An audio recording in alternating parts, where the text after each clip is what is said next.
পৃথিবীতে কেউ তো স্থায়ী হয় না, হোক না সে ফিরাউন কিবা নামরূদ, কেউ ভবে চিরকাল রয় না।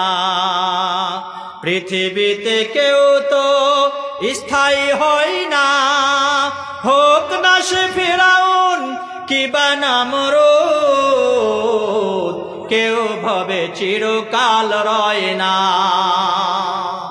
করা হবে পৃথিবীতে আর কেউ নাই, সবাই একেবারে লয়লাঙ্কার হয়ে গেছে, পৃথিবী পুরে তামা হয়ে গেছে, আর কেউ বেঁচে নাই, আর কেউ বেঁচে নাই।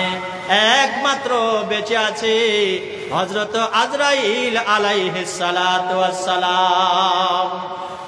আল্লাহ পাক বলবেন, ও আজরাইল, আর কে কে বেঁচে আছে বল, মাইয়া বাকাও, আর কে কে বেঁচে আছে বল। হযরত আজরাইল বলবেন, আল্লাহ আর কেউ বেঁচে নাই, মানুষ মাত্র নাই, পশু পাখি কেউ বেঁচে নাই, সবাই মৃত্যু মুখে পতিত হয়ে গেছে। তোমার বড় বড় যারা ফেরেশতা ছিল এরাও মৃত্যু মুখে পতিত হয়ে গেছে, একমাত্র বেঁচে আছি আমি হযরত আজরাইল। আল্লাহ পাক বলবেন, আজরাইল রে, এ যাবৎকালে তুমি সকল মানুষের প্রাণ হরণ করেছো, বাবার সামনে তুমি সন্তানকে মৃত্যুমুখী পতিত করেছো, বাবার সামনে তুমি সন্তানকে নিয়ে নিয়েছো, সন্তানের সামনে তুমি বাবাকে নিয়েছো।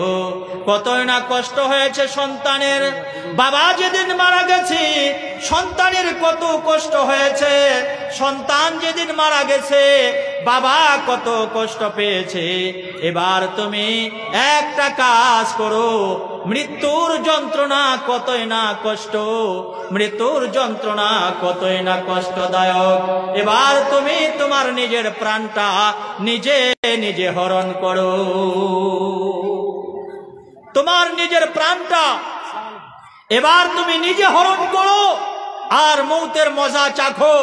আমি যে বলেছি পবিত্র কোরআনে, কুল্লু নাফসিন যায়কাতুল মউত, প্রত্যেকটি প্রাণীকে মৌতের স্বাদ গ্রহণ করতে হবে। তুমি যদি একাই বেঁচে থাকো তাহলে সবাই মরে যাবে। আমি যে বলেছি সবাইকে মৌতের স্বাদ গ্রহণ করতে হবে, তুমি আর বাকি থাকবে কেন, তুমি আর বেঁচে থাকবে কেন? তুমি তোমার নিজের প্রাণটা এবার নিজে হরণ করো। আল্লাহ তাবারক ওয়া তাআলা বলবেন, হে আজরাইল, তুমি তোমার নিজের প্রাণটা নিজে হরণ করো।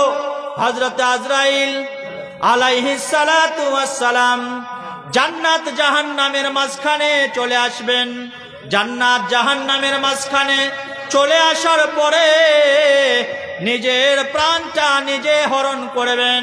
তিনি ভয়ে টকবক করে কাঁপবেন, কাঁপতে কাঁপতে কাঁপতে কাঁপতে তিনি নিজের প্রাণটা নিজে হরণ করবেন। তাই কবি বলেছেন, পৃথিবীতে কেউ তো স্থায়ী হয় না, হোক না সে ফিরাউন কিবা নামরূদ, কেউ ভবে চিরকাল রয় না। পৃথিবীতে কেউ তো স্থায়ী হয় না, হোক না সে ফিরাউন কিবা নামরূদ, কেউ ভবে চিরকাল রয় না। কেউ ভাগে চিরকাল থাকতে পারবে না। নমরুদ, ফিরাউন, দাজ্জাল, সাদ্দাত, যারাই এসেছিল সবাইকে মৌতের স্বাদ গ্রহণ করতে হয়েছে, মৌত থেকে কেউ বাঁচতে পারবে না। তাই বন্ধু, আল্লাহ তাবারক ওয়া তাআলা পবিত্র কোরআনে জানাচ্ছেন, কুল্লু নাফসিন যায়কাতুল মউত, তোমাদের সবাইকে মৌতের স্বাদ গ্রহণ করতে হবে, মৌত থেকে তুমি কেউ বাঁচতে পারবে না। একজন বৈজ্ঞানিক ছিল, সে বলছে মৌত আবার কি, মানুষের রূহ আবার কি, আর মানুষকে যে আজরাইলে কবজ করে নিয়ে যায় সে আবার কে, আমাকে একটু গবেষণা করে দেখতে হবে। বৈজ্ঞানিক কি বলছে, আমাকে একটু গবেষণা করে দেখতে হবে আজরাইল কিভাবে মানুষের প্রাণটা চুরি করে নিয়ে যায়, আর মানুষের রূহটা কোথায় থাকে। আর মানুষের রুহটা কিসেরই বা তৈরি, আমাকে একটু গবেষণা করে দেখতে হবে। কি করলো? বলছে একটা মানুষ, তাকে বের করা হলো আইসিইউ থেকে, মুমূর্ষু একটা রোগী, আইসিইউ থেকে বের করা হলো। আইসিইউ থেকে বের করার পর বৈজ্ঞানিক বলছে তার ব্লাড প্রেশারটা চেক করো। ব্লাড প্রেশার চেক করা হলো, তার ওয়েট চেক করা হলো, ওজনটা চেক করা হলো। সব কিছু চেক করার পর তাকে একটা দামি সন্দুক বানানো হলো, একদম দামি দামি ধাতু দিয়ে, বুলেট প্রুফ বোমা যেখানে প্রবেশ করতে পারবে না, গুলি বারুদ যেখানে প্রবেশ করতে পারবে না, কোনো অস্ত্র যেখানে প্রবেশ করতে পারবে না, এমন একটা দামি দামি ধাতু দিয়ে একটা সন্দুক তৈরি করা হলো, একটা বাক্স তৈরি করা হলো। আর ওই রুগীটাকে ওই বাক্সের মধ্যে ঢুকিয়ে দেওয়া হলো। ওই সন্দুকের মধ্যে একটা মুমূর্ষু রোগী, তার ওয়েট চেক করার পর, তার ব্লাড প্রেশার চেক করার পর তাকে সন্দুকের মধ্যে ঢুকিয়ে দেওয়া হলো। সন্দুকের মধ্যে ঢুকিয়ে দেওয়া হলো। বৈজ্ঞানিক বলছেন, ও ডাক্তার মশাইরা, ও নার্সরা, তোমরা এই রোগীটার চতুর্দিকে দাঁড়িয়ে যাও।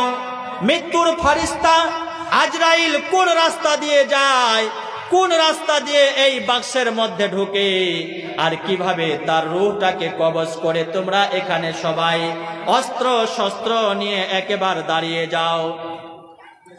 ডাক্তারেরা সবাই ওই রোগীর চতুর্পার্শ্বে দাঁড়িয়ে আছে। বাক্সের ভিতরে আছে মুমূর্ষু রোগীটা।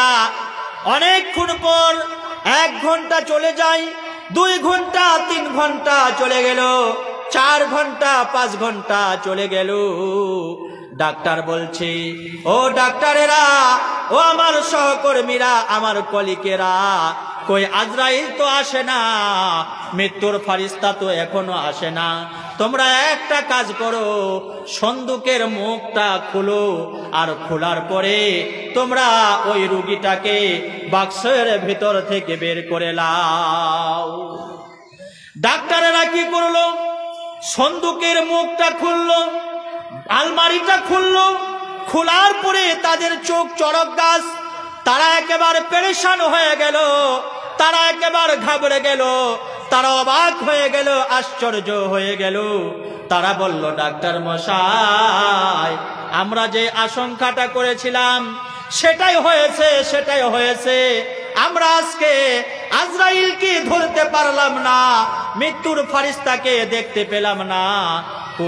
কোন ফাঁকে হযরত আজরাইল এই রোগীটার কাছে চলে গেছে এবং যাওয়ার পরে তার রূহটাকে কবজ করে মৃত্যুর ফারিস্তা লুকিয়ে পালিয়ে গেছে। কিভাবে ঢুকলো? সন্দুকের মধ্যে কিভাবে গেল? মৃত্যুর ফারিস্তাকে আমরা কেউ দেখতে পেলাম না। বৈজ্ঞানিক মনে করেছিল যে মনে হয় আজরাইল যখন আসবে আমরা তাকে ধরবো, ধরার পরে কিছু জিজ্ঞাসা করব। তো যখন রূহটা চলে গেছে, লোকটা যখন মরে গেছে, আজরাইল দেখতে পেল না, সে বৈজ্ঞানিক কি করলো? আচ্ছা ঠিক আছে, যেহেতু আমরা আজরাইলকে ধরতে পারলাম না, তাহলে আমরা এই যে মানুষের রূহটা, তার ওজন কত, এটা তো আমরা একটু চেক করতে পারবো।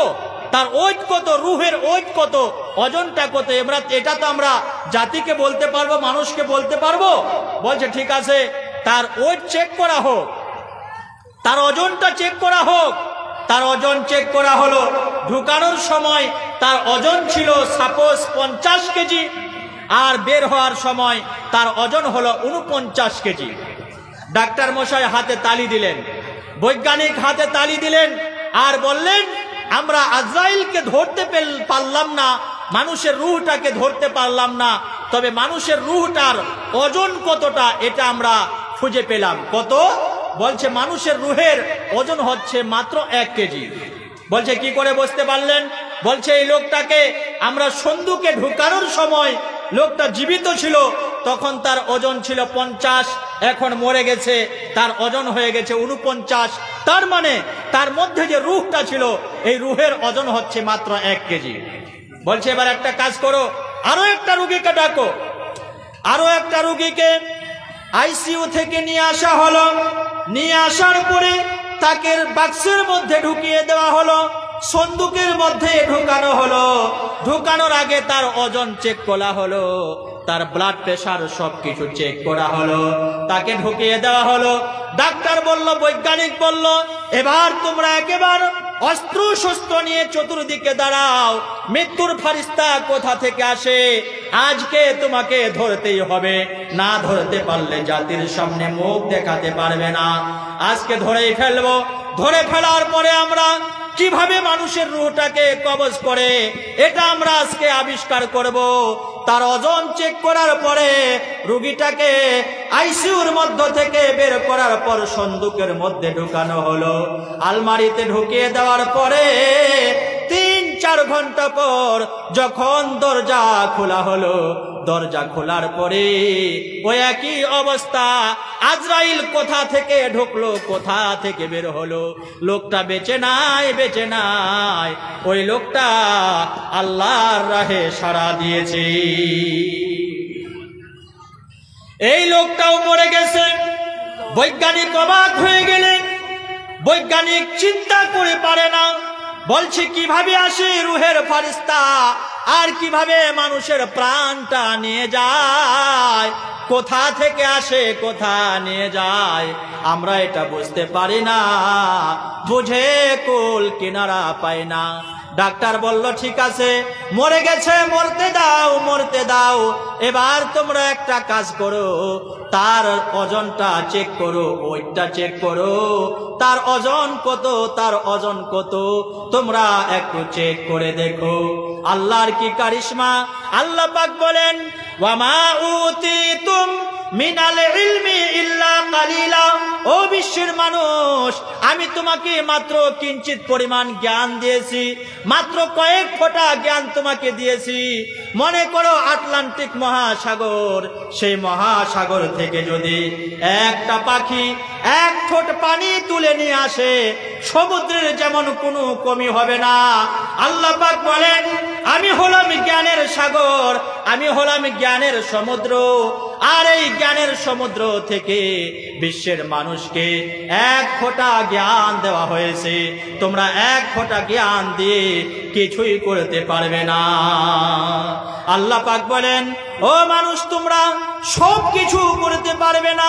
এরোপ্লেন বানাতে পারো, জাহাজ বানাতে পারো, স্টিমার বানাতে পারো, মঙ্গল গ্রহে গিয়ে বসবাস করতে পারো, তাই বলে তোমরা আল্লাহ বলে দাবি করতে পারবে না। তোমরা আল্লাহর সমকক্ষ কেউ হতে পারবে না। আল্লাহ পাক বলেন, মরণ কিভাবে মানুষের হয় আর কিভাবে না হয় এটা আমি আল্লাহ জানি, তোমরা কেউ জানো না। আল্লাহর কি কারিশমা! ওই লোকটা, দ্বিতীয় লোকটাকে যখন সন্দুকে ঢুকানো হয়েছিল, তার ওজন ছিল 50 কেজি।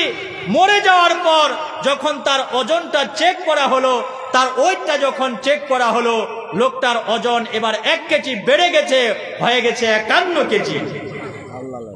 বৈজ্ঞানিক তো অবাক, ডাক্তারের অবাক, বলছে আমরা কিছুক্ষণ আগে বললাম রুহের ওজন হলো 1 কেজি, আর এবার তো আবার দেখলাম মরার আগে লোকটা ছিল 50, মরে যাওয়ার পর হয়ে গেছে 51।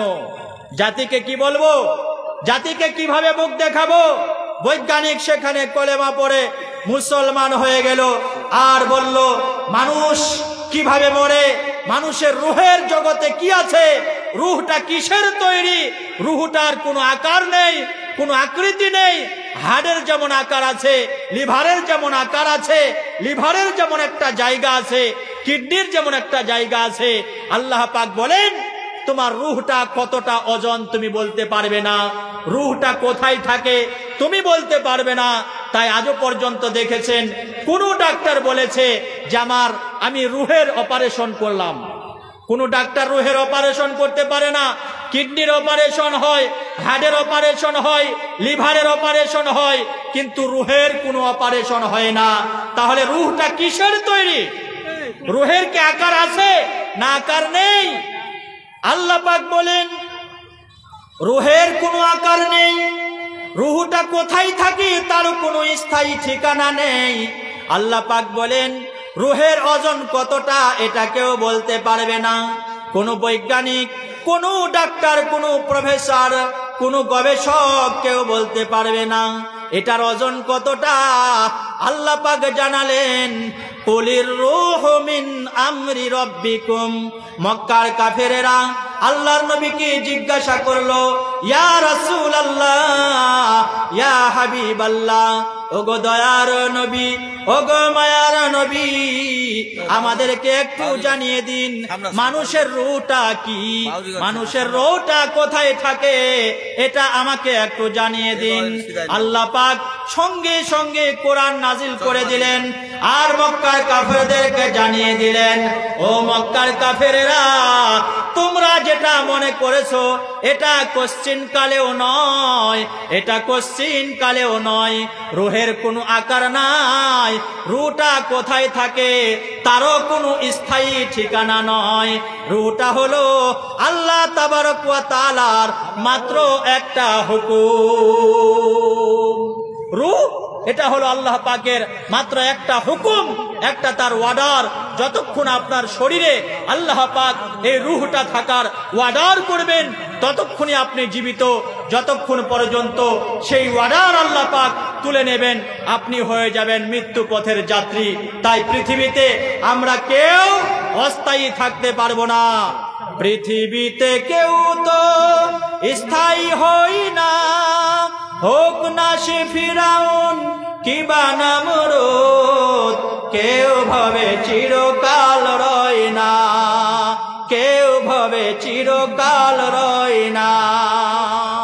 তাহলে বুঝা গেল আল্লাহর কারিশমা বুঝা বড় দায়, আল্লাহর করুণা বুঝা বড় দায়, আল্লাহর প্রশংসা, তার গুণগান, তার গুণকীর্তন আমরা কেউ করে শেষ করতে পারবো না। মাত্র একবার আল্লাহ পাকের প্রশংসা করার চেষ্টা করি, আমরা আরো একবার আল্লাহ পাকের প্রশংসা করি, সবাই বলি আলহামদুলিল্লাহ। তারপরে পরে আমরা বিশ্বনবী সাল্লাল্লাহু আলাইহি ওয়াসাল্লামের উপরে 100 কোটি দরুদের ধারা বর্ষিত করি, সবাই পড়ি সাল্লাল্লাহু আলাইহি ওয়াসাল্লাম। ভাইয়ার আমার, বন্ধুরা আমার, আল্লাহর নবী সাল্লাল্লাহু আলাইহি সাল্লাম দুনিয়ার বুকে আগমন করেছিলেন শান্তির বার্তা নিয়ে। আল্লাহর নবী দুনিয়ার বুকে আগমন করেছেন শান্তির দূত হয়ে। আল্লাহর নবী দুনিয়ার বুকে পদার্পণ করেছেন অন্যায়, অত্যাচার, বেভিচার, জেনা সব কিছুকে বন্ধ করার জন্য আল্লাহর নবী সাল্লাল্লাহু আলাইহি সাল্লাম দুনিয়ার বুকে আগমন করেছিলেন। জোরে বলুন, তোয়ারা হয়ে গিয়েছিল। সবাই বলুন আলহামদুলিল্লাহ। ঘর ঘর উজালা বা, ঘর ঘর উজালা বা, লাতবা, घर घर उजाला बा, तोहरे घर से आका तेरी आमद की रहमत बरसे। নবীর ইতাআত করলে সেটাই আল্লাহর ভালোবাসা। বলুন সুবহানাল্লাহ। নবীকে আমরা কেউ ভুলিনি, কেউ ভুলবো না, ভুলিনি, ভুলবো না, ভুলতে পারি না। ওগো নবী তোমায় ভুলিনি, ভুলতে পারি না, ভুলিনি। Sweet Madina, oh my sweet Madina, I cannot forget you dear Madina. সুবহানাল্লাহ বলুন। আল্লাহর নবী সাল্লাল্লাহু আলাইহি ওয়াসাল্লাম এমন একজন প্রফেট, এমন একজন